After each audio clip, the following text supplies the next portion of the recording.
le Seigneur nous enseigne comme ça dans sa parole, dans le livre de Luc, le chapitre 6, le verset 48. Et dans son récit comme ça, il nous enseigne comment est-ce que nous devons bâtir. Parce qu'il y a deux façons de bâtir. Il y a ceux-là qui sont en train de bâtir et il y a ceux-là qui sont en train de bien bâtir.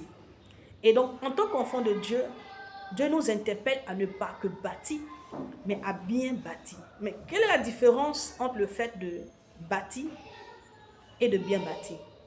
Et le Seigneur, dans son récit comme ça, a pris une image d'un homme qui était en train de bâtir et qui a bâti sur un fondement. Il avait un fondement qui était le roc.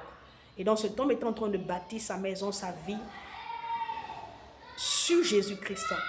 Et quand il a bâti ainsi, bien-aimé, il y a eu des tempêtes, des inondations, des difficultés, mais à cause du fait qu'il est bâti sur le roc et qu'il avait un bon fondement et qu'il est bien bâti, parce que celui qui est en train de bâtir sur le roc est en train de bien bâtir. Il n'est pas seulement en train de bâtir simplement, mais il est en train de bien bâtir. Et quand ça a été ainsi, bien-aimé, quand il y a eu ces difficultés-là, tout ce qu'il a bâti a résisté. Maintenant, celui qui est en train de bâtir est celui-là même qui bâtit tout en s'appuyant, tout en ayant un profondément peut-être son intelligence, sa force, ses relations, ses connaissances. C'est sur quoi il s'appuie vraiment pour bâtir sa vie, pour construire sa vie. Mais tous ceux qui bâtissent ainsi, bien aimés, les choses finissent par s'écrouler.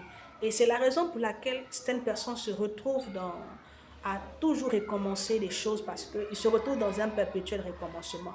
Pour d'autres, ils se disent, bon, ce sont les sorciers ou les mauvais esprits.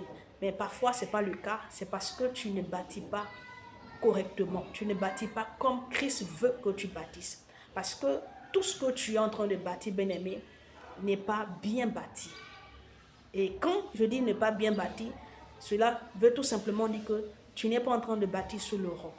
Et donc, le Seigneur, au travers de son récit, au travers de sa parole, la conclusion que j'ai tirée, bien aimé, c'est que nous, en tant qu'enfants de Dieu, nous ne devons pas chercher à bâtir.